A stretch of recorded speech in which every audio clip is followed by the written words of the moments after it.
Good morning. I am Faith. Earlier, you started a journey with me to escape and be forever free. Here we're aiming to return to our best state of wholeness. Wholeness in our physical, mental, and spiritual well-being. In our last 3 videos, we met, we got educated on the Sabbath. We also started to think about our physical well-being and our spiritual well-being. Last video, the latest and the last one, we looked at our physical well-being, started to examine what the Bible has to teach us about these areas of our lives. And we started to reflect, guided by the blueprint, on what it is that our Maker desires of us to do as it relates to the gift of our body that He has created us in. And today, as we promised, we would be looking at practical ways that we can escape some of the maladies that affect our physical well-being. And in particular, we will start with exercise. So our first practical step is exercise.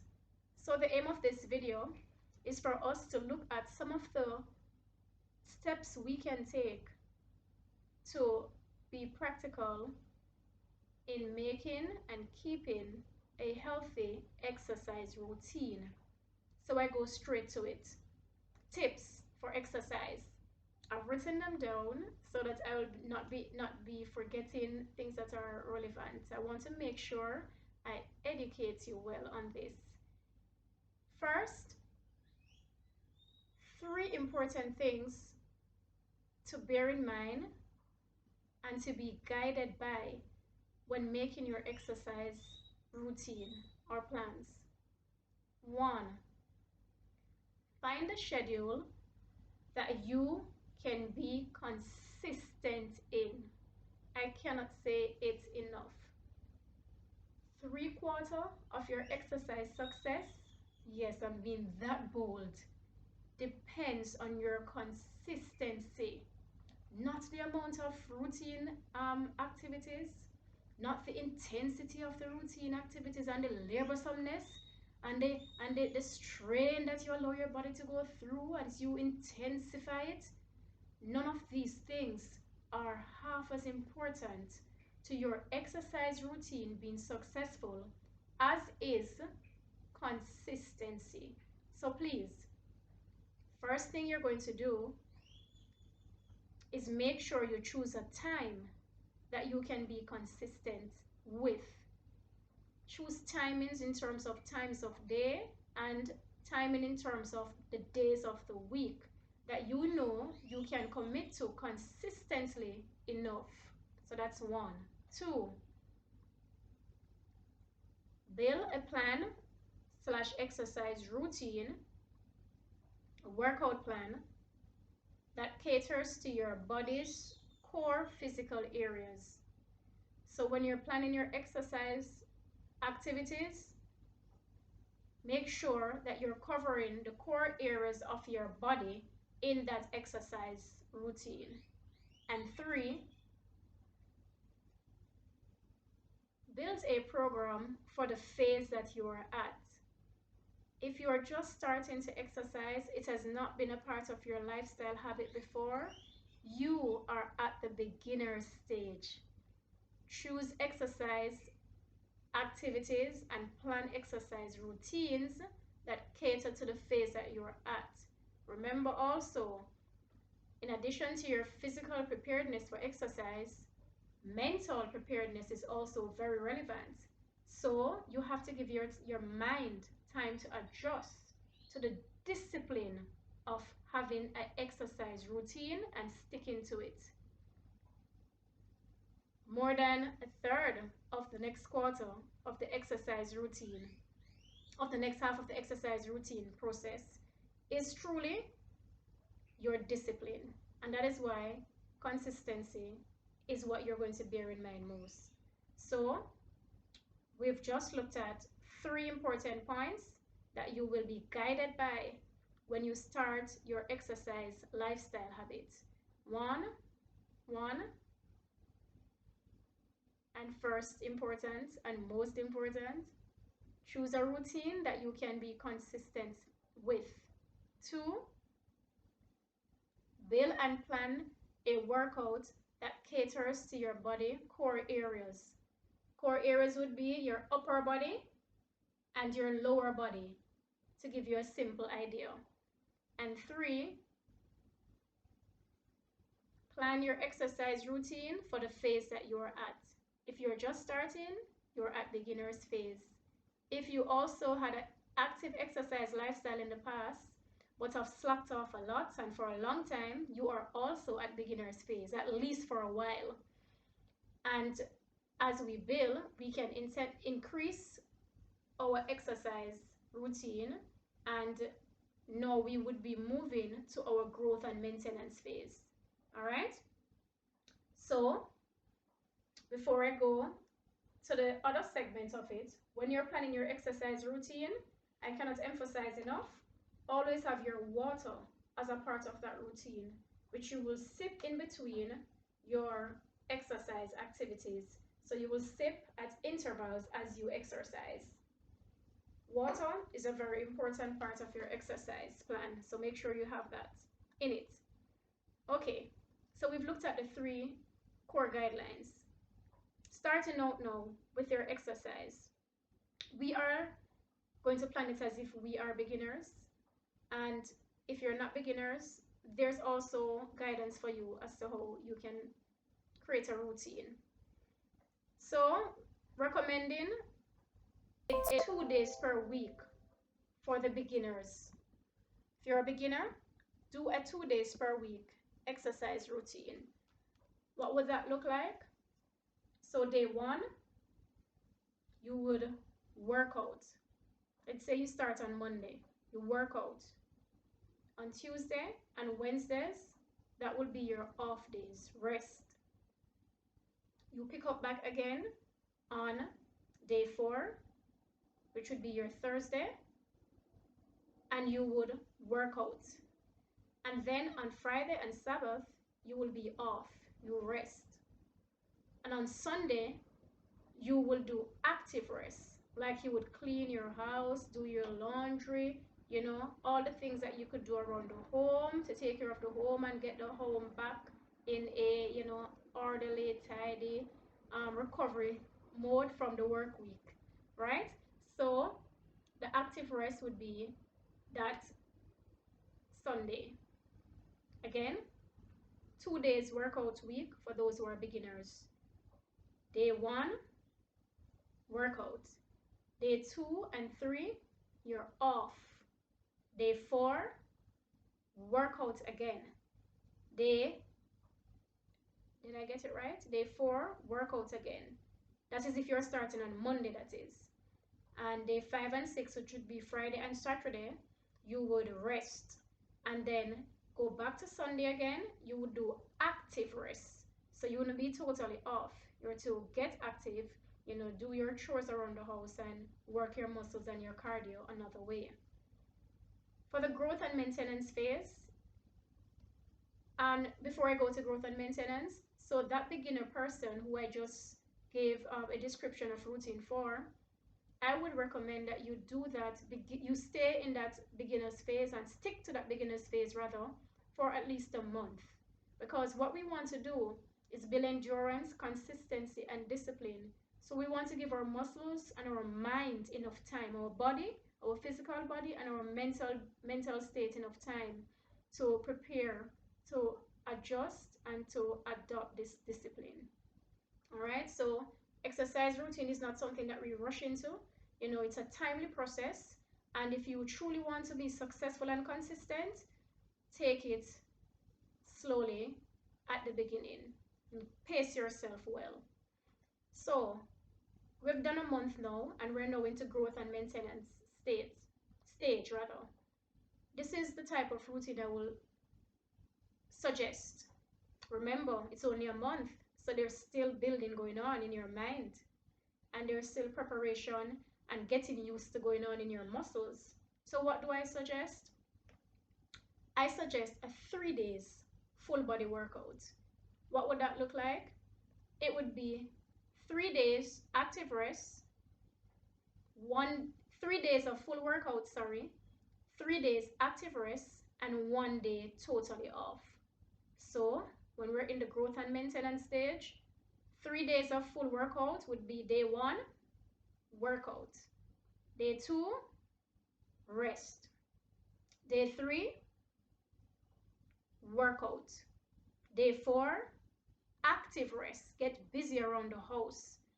Day 5, workout. Day 6, active rest again. And day 7, rest and be off. So what is this looking like? Day 1, workout. That's Sunday. Sunday, workout. Monday, rest. You're off. Tuesday, workout. Thursday, rest. Tuesday, workout, Wednesday, not Thursday. Wednesday, active rest. Clean the bathroom, tidy your room, do some spring cleaning, mow the lawn. That's day 4, Wednesday. Day 5, workout. Day, which is Thursday. Day 5, Thursday, workout. Day 6, back to active rest. And day 7, Sabbath, rest. You're totally off. So that is what a maintenance or growth phase would look like. So when you've transitioned, when you've grown into that phase of your exercise habit, then you can have that full body workout for that 3 days of workout, 3 days of active rest, 1 day totally off lifestyle habit. There's also another approach you can take, which is splitting your workout routine into upper body and lower body split.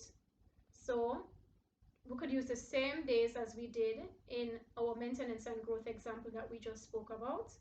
And 1 day you do upper body, the next day you do lower body. You do the rest off. The next day you take on exercise, you do upper body, and the following day you do lower body.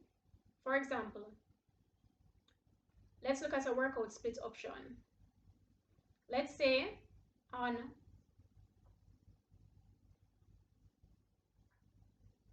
Sunday you were to do your upper body. On Monday you would do your lower body. On Tuesday you would rest. And on Thursday you do your upper body. On Friday you do your lower body. On Saturday you'd be off, so that would be your rest day, and on Sunday you would do active rest. So in this routine we are seeing that you have 2 days back to back of workouts, a day of rest in between, and then the final phase of it you have a day of active rest, which is the last day of that routine week. So that's one of the way you can also organize your routine plan.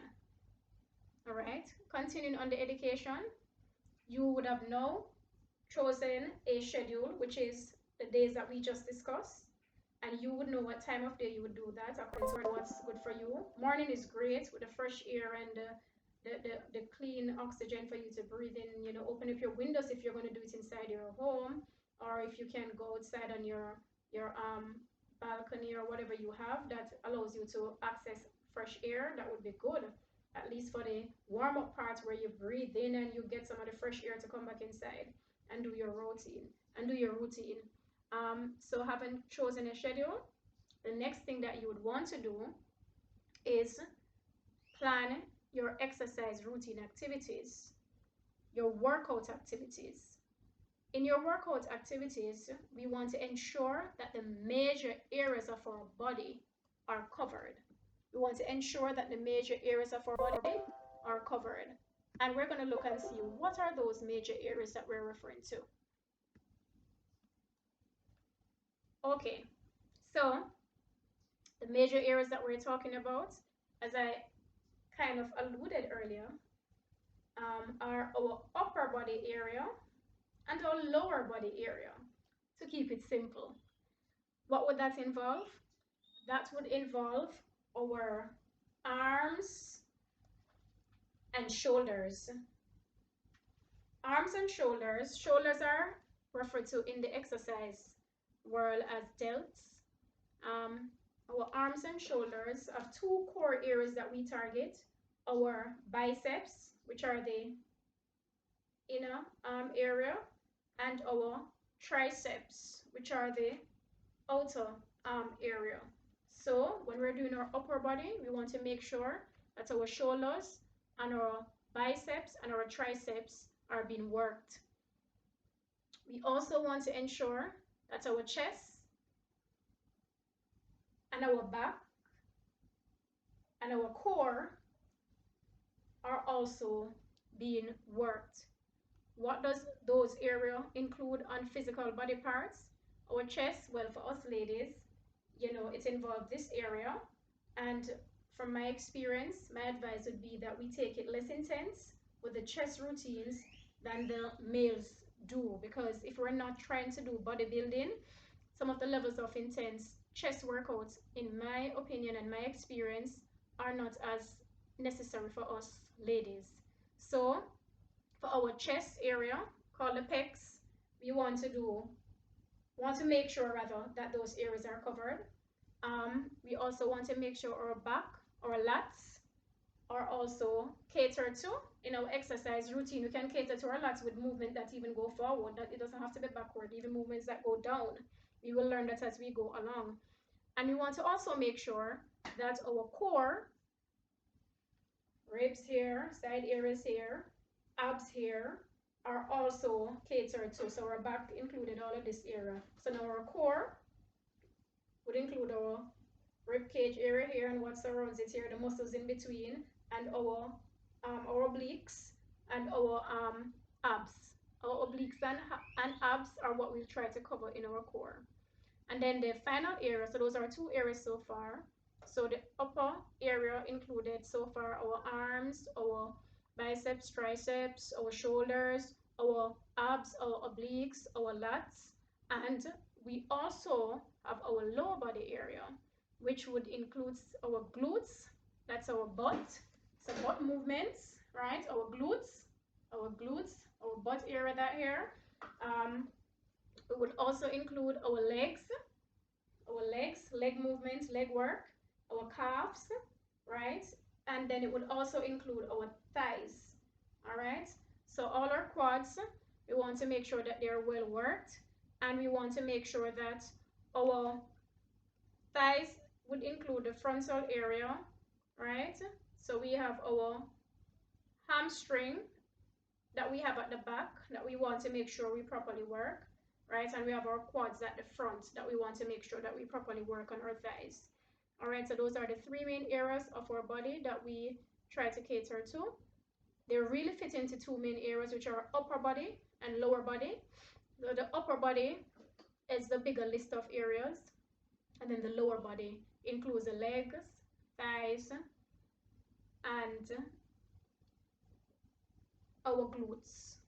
And our upper body, as we said earlier, arms, shoulders, chest, back, and our core.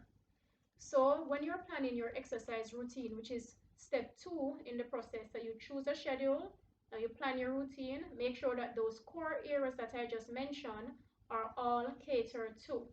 You can either choose to cater to them on a day by day, as I described in the routine earlier, way, or you could also do a combo. Personally, I like to use a combo approach to my exercise routine. So I tend to do upper body, core, and lower body at the same time very often. Not always, but very often. So before we go to look at the full body workouts sample that I would like to give you some demonstration on. Um, we want to make note of another important step in our exercise planning, and that is warm up and cool down routine.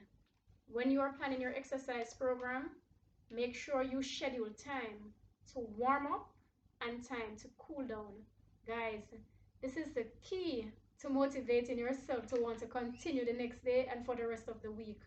Why do I say that? Because when we do cool down and warm up activity, it really does wonderful work for conditioning your muscles. And when your muscles are well conditioned and your heart as well is well conditioned, it helps you to endure and to carry out the work, the exercise routine in a way that your body is less stressed. So it reduces sore muscles, it reduces the incidence of sore muscles and overworked areas.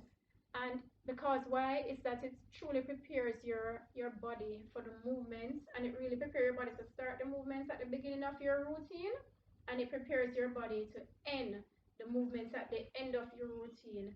And when you do that for your body really truly thanks you for it, and as a result you have less sore muscles, so you don't have to go to work holding on to your tie and bending over like an old person because your back is hurting you. I mean, exercise is supposed to help us to feel better, move better, and be better than others. So I don't think it would make sense that at the end of our exercise routine, others who are not exercising are jumping over chairs and walking up straight and skipping up and down stairs at work while you are holding your back and crouching over your waist. And you should be the healthier, fitter person. So you should be taking those stairs two at a time. You should be um cutting that 10 without holding on to the tie and the back and the hamstring. It doesn't make sense for me. I don't know if it makes sense for you, but it doesn't. So I cannot overemphasize. Warm up and cool down takes care of that entirely. It's a perfect remedy for making sure that when you exercise, you can enjoy the benefits shortly after. You don't have to go into recovery mode for a week and 3 days, and because that in itself is a killer for consistency. When you're so sore that you have to rest for days from your exercise routine, that is one of the main culprits that leads persons who want to build an active and healthy exercise habit lifestyle to lose it, because with those consistency of sore muscles and that consistency of taking a break, you consistently end up not exercising. So make sure you plan for warm up. Your warm up activity should be at least 8 to 10 minutes, at least 5 to 10 minutes of preparing your muscles for movement. Simple movement stretches are a big part of your warm up, and a little cardiovascular is good for your warm up as well. And then your cool down activities, you can do just about the same thing you did in your warm up activities, except you do them with less intensity and maybe a smaller quantity of them. Well, that's my practice. So those are the core guidelines for doing your exercise. Plan, schedule, and routine.